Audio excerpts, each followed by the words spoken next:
हमारी भोजपुरी इंडस्ट्री में आज भी एक चीज बहुत ज्यादा रिस्क लेकर की जाती है, वो है कि आज भी हीरो द्वारा फिल्मों के ज्यादातर स्टंट कराए जाते हैं। जी हाँ दोस्तों, आपकी जानकारी के लिए बता दें कि भोजपुरी इंडस्ट्री में किए जाने वाले 90% से ज्यादा स्टंट आज भी रियल हीरो द्वारा करवाए जाते हैं, जो कि भाई कभी ना कभी बहुत ज्यादा घातक साबित हो सकता है। जी हाँ दोस्तों, आपकी जानकारी के लिए बता दें कि साउथ इंडस्ट्री और बॉलीवुड इंडस्ट्री में किए जाने वाले 90% से ज्यादा स्टंट मैन द्वारा कराए जाते हैं, जिससे जो फिल्म का मेन हीरो होता है, जो मेन कैरेक्टर होता है, उसको किसी भी दुर्घटना से बचाया जा सके।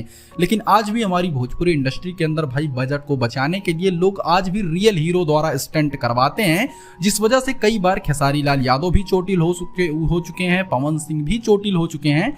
आप ये कह सकते हैं कि मेन हीरो के ऊपर सबसे ज्यादा खतरा लाया जाता है।